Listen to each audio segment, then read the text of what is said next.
Hello student, how are you? Welcome to my YouTube channel Kamal Ahmed Perfect Classic Biology.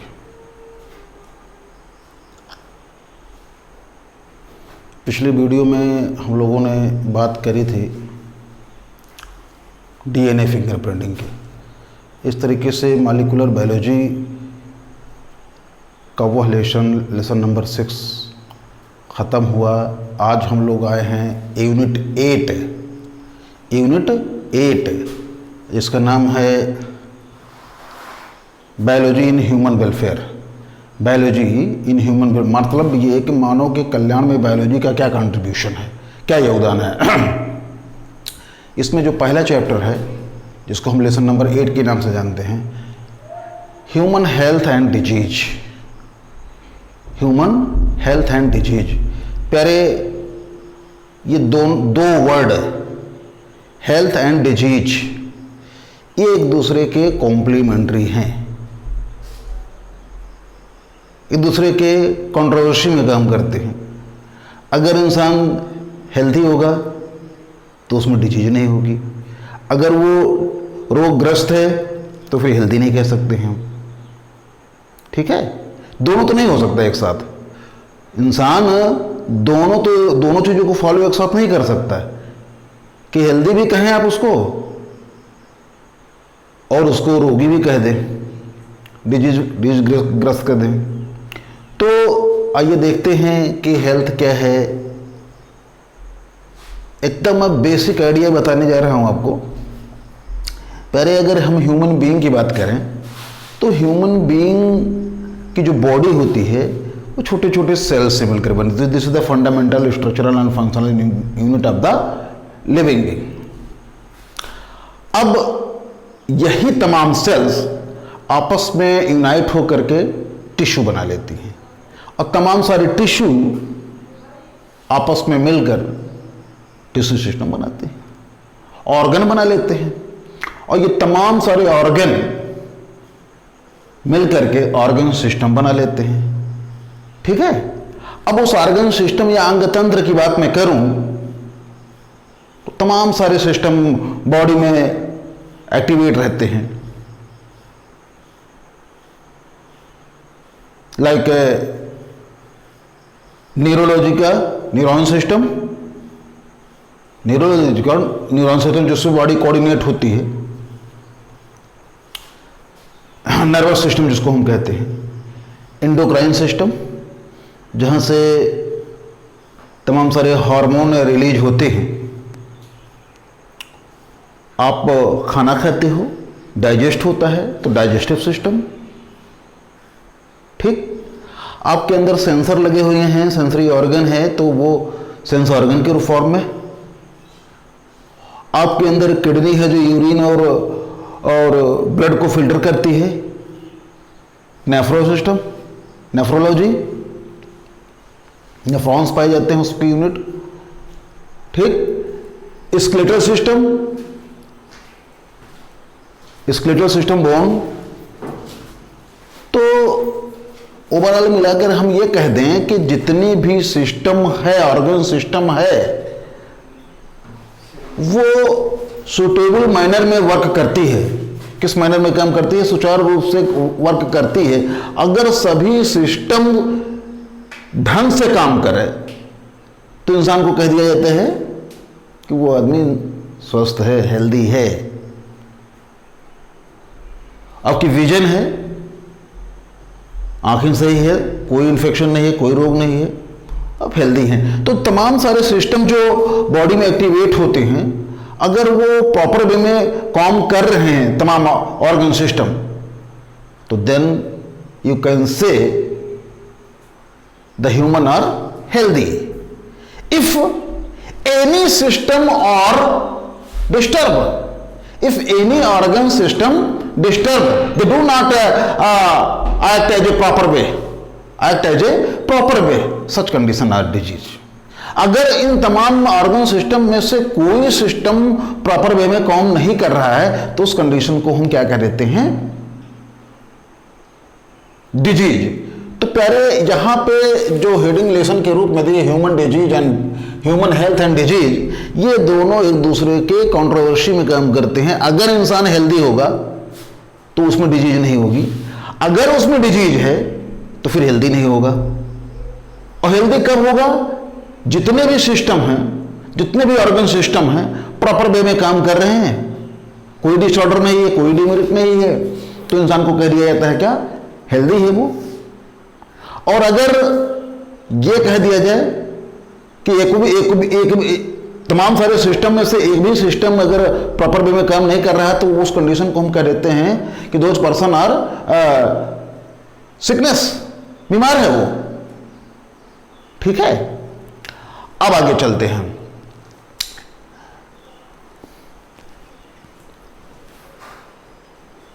अब हम ये देख लेते हैं कि यहां पे लिखा है हेल्थ इज अफेक्टेड बाय 3। आपकी जो हेल्थ है वो अफेक्टेड होती है 3 वजहों से। 3 वजहों से होती है। एक तो लिखा है जेनेटिक डिसऑर्डर, और जेनेटिक डिसऑर्डर में लेसन नंबर 5 में जेनेटिक्स एंड वेरिएशन वाला लेसन आप ख्याल कीजिए, तमाम सारे वीडियोस में मिला होगा आपको। जो जेनेटिकल डिसऑर्डर हैं, हीमोफीलिया पे हमने चर्चा किया है, वीडियो बनाए हैं, वो जेनेटिकल डिसऑर्डर है। कलर ब्लाइंडनेस है, सिकल सेल एनीमिया है। ठीक, और हम बात कर देते हैं फेनाइलकेटोनुरिया, एल्केप्टोनुरिया, एल्बिनिज्म। ये तमाम सारी जो चीजें होती हैं, तमाम सारी डिजीज होती हैं, वो जेनेटिकल डिसऑर्डर के रूप में होती हैं। ठीक, फिर बात आती है जो हेल्थ डिस्टर्ब होती है, हेल्थ अफेक्टेड होती है आपकी, वो इन्फेक्शन की वजह से। अब इन्फेक्शन की चर्चा हम थोड़े देर बात करेंगे, पहले हम तीसरे पॉइंट पे ले लेते हैं आपकी लाइफ स्टाइल। आपकी लाइफ स्टाइल, उससे भी आपके हेल्थ पे फर्क पड़ता है, आपकी हेल्थ अफेक्टेड होती है। आपके सोने का, जागने का जो रूटीन है, वो किस तरीके से, खाना खाने का, पानी पीने का, वर्क करने का, कितना खाना खाते हो, जितना भी खाना खाते हो, जो भी एनर्जी बनी उसको डिस्ट्रॉय कर पाते हो कि नहीं कर पाते हो। अगर बहुत ज़्यादा डिस्ट्रॉय नहीं कर पाते हो, जितनी एनर्जी ले लेते हो, तो वही वो फैट्स के रूप में कलेक्ट होता हो, तो बीमारियों का वो अंबार है। ठीक है, तो ये कहा जाता है कि जितनी आपको एनर्जी की जरूरत है उतने ही आप फूड मटेरियल लीजिए, और वैसा फूड मटेरियल लीजिए जिसमें carbohydrate, protein, fats, minerals, vitamin एक डेफिनेट रेशियो में रहे। और इसको हम कॉमनली क्या कह देते हैं? This is the balance diet, this is the balance diet. तो ये जो तीसरी पॉइंट है, हमारी लाइफ स्टाइल कैसी है, इस पे भी डिपेंड करती है हमारी हेल्थ और डिजीज। बैलेंस डाइट नहीं लेते हैं, कभी कुछ खा लिया, कभी कुछ खा लिया, खाने का टाइम है ही नहीं, सोने का टाइम कभी है नहीं, कभी 3 बजे, कभी 10 बजे सो लिए, कभी 3 बजे उठ गए, कभी। तो वो सारी, इन सारी चीजों से क्या होती है, हमारी जो लाइफ स्टाइल है, हमारी हेल्थ अफेक्टेड होती है। अब दूसरे पॉइंट में हम आते हैं इन्फेक्शन। इन्फेक्शन एक इंसान से दूसरे इंसान में, कोई रोग एक इंसान से दूसरे इंसान में फैले, वो इन्फेक्शन वाली रोग होती है।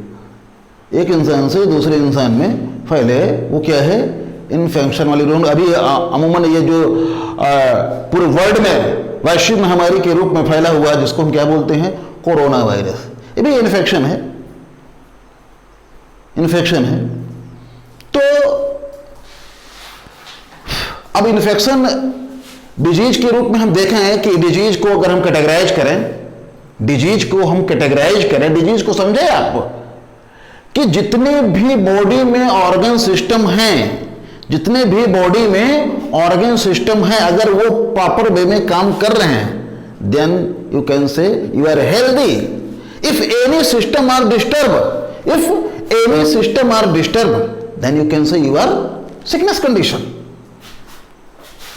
ठीक, अब ये जो डिजीज है, इसमें ये दो तरीके के होते हैं, एक तो होता है जो इन्फेक्शन से फैलता है और एक होता है जो नॉन इन्फेक्शन से फैलता है, बिना इन्फेक्शन के फैल जाते हैं। अब हम देखते हैं इन्फेक्शन वाले में पहला एग्जाम्पल हमने दिया है एड्स, एक्वायर्ड इम्यूनोडिफिशियंसी सिंड्रोम। कई बार इस पर हमने चर्चा किया है। एक्वायर्ड इम्यूनोडिफिशियंसी सिंड्रोम, सिंड्रोम इसलिए कहते हैं, सिंड्रोम का मतलब a group of symptom, a group of symptom in the single human, a group of symptom include in the single human that is called syndrome, a group of symptom that is called syndrome, a group of symptom that is called syndrome in single human। और फिर कह रहा है acquired, उस रोग को हमने कहां से लिया? बाहर से लिया है, बाहर से लिया, अर्जित किया, और जिससे होती क्या है, हमारी इम्यून सिस्टम डिस्टर्ब हो जाती है। तो ये इन्फेक्टियस डिजीज के अंतर्गत आता है। फिर ट्यूबरक्लोसिस, जिसको कॉमन वे में हम क्या बोलते हैं, टीबी, माइकोबैक्टीरियम ट्यूबरक्लोसिस से होती है।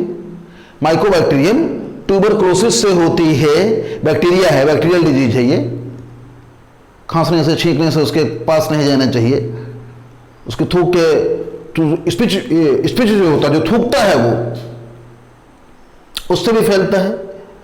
फिर कॉमन कोल्ड, ये वायरल इन्फेक्शन है, वायरल इन्फेक्शन है। कॉमन कोल्ड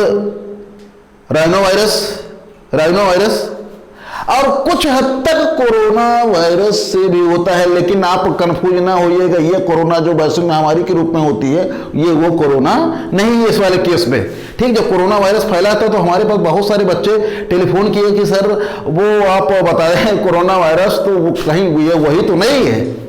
ठीक, तो वो कोरोना वायरस इसमें इस कॉमन कोल्ड में नहीं होता है। तो 75% राइनो वायरस से और बाकी 25% कोरोना वायरस है। जो नॉर्मली ये कोरोना वायरस हम लोगों आजकल फैला हुआ पूरे वर्ल्ड में, ये कोरोना वायरस इसमें नहीं है। फिर हेपेटाइटिस बी एंड मलेरिया। ठीक है, मलेरिया के बारे में आप जानते हैं, फीमेल एनाफ्लीज मॉस्किटो से होती है। एक इंडियन साइंटिस्ट था सर रोनाल्ड रॉश डॉक्टर था, वो मिलिट्री मैन, इंडियन आर्मी का, उसने ही उसके बारे में पता लगाया। फिर बात आती है non infectious cancer. There are so many type of cancer. और कैंसर की कंडीशन में बताऊं, अनकंट्रोल्ड सेल डिवीजन। कोई भी सेल डिवीजन आपकी बॉडी में होती है तो कंट्रोल्ड होती है, अब वो एक स्पेसिफिक जीन के उसमें होती है, कंट्रोलिंग में होती है, जिसके कारण वो बॉडी की जो ग्रोथ होती है कंट्रोल्ड होती है। अगर वही जीन अफेक्टेड हो जाए, जिसको हम ऑन्कोजीन कहते हैं, और इसीलिए ऑन्कोजीन की वजह से इस ब्रांच को, मेडिकल साइंस के इस ब्रांच को हम ऑन्कोलॉजी भी कहते हैं। जब आएगा बात तो हम उसकी डिटेल वीडियो हम देंगे। फिर डायबिटीज, मधुमेह, शुगर वाली बीमारी, ये भी नॉन इन्फेक्टियस केस में होती है। और डायबिटीज के बारे में फिर हम बता रहे हैं पहले कि कई बार हमने चर्चा किया, डायबिटीज की दो कैडर होती है। एक होती है डायबिटीज मेलिटस, जिसको हम शुगर वाली बीमारी कहते हैं। एक होती है डायबिटीज इंसिपिडियस, जो आपके यूरिन से कनेक्टेड होती है, वो आपकी यूरिन जो होती है डाइल्यूट हो जाती है, उसको हम एडीएच के फॉर्म में जानते हैं, एंटी डाययूरेटिक हार्मोन। ठीक है, वेसोप्रेसिन के नाम से भी जानते हैं। ठीक, तो यहां पे ये जो डायबिटीज दिया गया, डायबिटीज मेलिटस जो कनेक्टेड होती है आपके पैंक्रियाज के बीटा सेल से निकलने वाले इंसुलिन हार्मोन से। फिर बात आती है एस्थमा, ये रिस्पायरेटरी ट्रबल है। फिर कैटरैक्ट, ये आंखों से कनेक्शन है इसका। ठीक, हार्ट डिजीज, हार्ट की problem, heart failure, heart attack, दो चीजें होती हैं। फिर होती है अल्जाइमर, वो हड्डी आपकी बार बार टूटती है, हड्डी आपकी बार बार टूटती है, बार बार फ्रैक्चर होती है, उस कंडीशन को हम क्या कहते हैं, अल्जाइमर। तो ये सारे एग्जाम्पल जो दिए गए हैं पहले, ये इसमें आप ये देखेंगे ये नॉन इन्फेक्टियस होती हैं, बगैर इन्फेक्शन के होते हैं, और ये चीजें इन्फेक्शन की वजह से होता है। ठीक है, अब एक जनरल आइडिया हमने दे दिया। अब आपके टॉपिक एनसीईआरटी 12 में, क्लास 12 में एनसीईआरटी में जो पहला एग्जाम्पल है डिजीज का जिसको पढ़ना है वो है टाइफाइड। क्या है? टाइफाइड एक बीमारी है, बैक्टीरिया से होता है। किससे होता है? बैक्टीरिया से होता है। कौन सा बैक्टीरिया है यार? सॉल्मोनेला टाइफी। सॉल्मोनेला टाइफी कौन बैक्टीरिया है? सॉल्मोनेला टाइफी। या एक नाम और उसका एबर्थेला टाइफोसा। एबर्थेला टाइफोसा होता कैसे है? ये हमारे फूड मटेरियल की तरह, हमारे फूड मटेरियल के तरह जो कंटामिनेटेड मक्खियां होती हैं, प्रदूषित जो मक्खियां होती हैं कंटामिनेटेड फ्लाई के द्वारा हमारे फूड मटेरियल से वो हमारे बॉडी में जाती है। नाम है टाइफाइड, हिंदी में क्या कहते हैं? मियादी बुखार उसको। और नाम से स्पष्ट पता है मियाद होती है, एक टाइम रिस्ट्रिक्शन होता है, उस टाइम तक वो रहेगा, और वो टाइम रिस्ट्रिक्शन है 21 डे। 21 दिनों तक वो फीवर रहता है। 21 दिनों तक वो फीवर रहता है। ध्यान देंगे उस 21 दिनों में फर्स्ट वीक में क्या होता है? फीवर होती है आपको। फर्स्ट वीक में फीवर होती है और हेडेक जिसको हम सरदर्द बोलते हैं, फीवर और सरदर्द रहता है फर्स्ट वीक में। सेकंड वीक में वो बैक्टीरिया कहाँ चली जाती है? आपके टिश्यू को इन्फेक्ट करती है। ये सॉल्मोनेला टाइफी बैक्टीरिया जो है, सॉल्मोनेला टाइफी बैक्टीरिया जो है वो किसको इन्फेक्ट करती है? आपके टिश्यूज में, मोस्टली आपके गॉल ब्लैडर को, आपके इंटेस्टाइनल म्यूकस मेम्ब्रेना को, इंटेस्टाइन में पाए जाने वाले म्यूकस मेम्ब्रेना को इन्फेक्ट करती है सेकंड वीक में। थर्ड वीक में जब आप दवा लेते रहते हैं तब वो धीरे धीरे डिस्ट्रॉय होती है, और फिर डॉक्टर कह देता है कि आप फीवर की दवा नहीं खाएंगे, आप केवल एंटीबायोटिक लेंगे, जब फीवर होगा तभी आप खाएंगे। ठीक है, और इसके निवारण के लिए, इसको दूर करने के लिए हम क्या करते हैं? विडाल टेस्ट कराते हैं। क्या करते हैं? विडाल टेस्ट कराते हैं। दवाएं अच्छी तरीके से जानते हैं आप, सिप्रोफ्लॉक्सासिन बहुत चर्चित दवा है, अच्छी तरीके से आप ये भी जानते होंगे। पैरासीटामोल 650 mg की, और भी क्लोरोफेनिकॉल, तमाम सारी दवाएं आती हैं जिसके इस्तेमाल से ये बीमारी दूर हो जाती है। ठीक है, तो थोड़ा सा हम लिख के बताएं इसको बेटा। टाइफाइड जो हमको पढ़ना है ये आएगा एग्जामिनेशन में।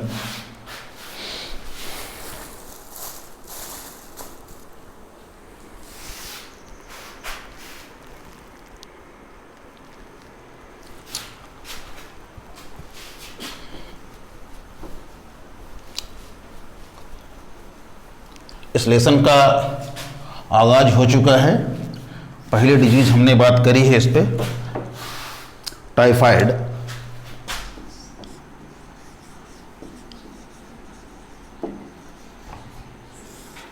ये टाइफाइड डिजीज है, सॉल्मोनेला टाइफी बैक्टीरिया होती है। मोनेला टाइफी बैक्टीरिया होती है, इसी का एक, या एबर्थेला नाम वहाँ दिया है, फिर दोहरा दे रहा हूँ हम। एबर्थेला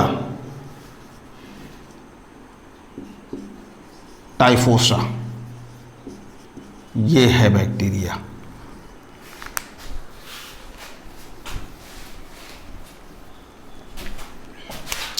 क्या है ये? बैक्टीरिया।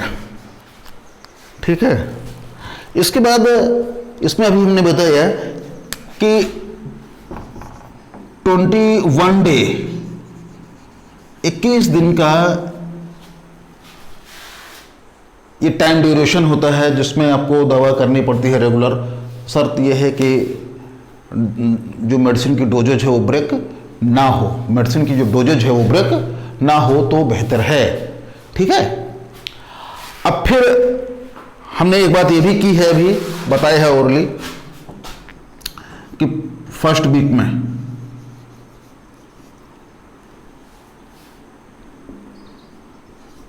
वीक में आपको फीवर होता है और headache. Second week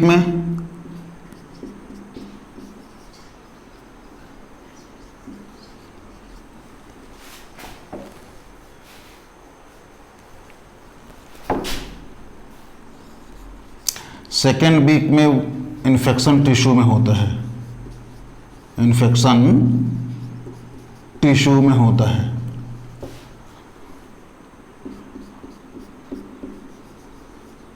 third week में इम्प्रूव होती है बॉडी, इम्प्रूव होती है बॉडी। ये कहानी है इसकी। और इन्फेक्शन जो टिश्यू में होता है, ध्यान रखेंगे, गॉल ब्लैडर और इंटेस्टाइनल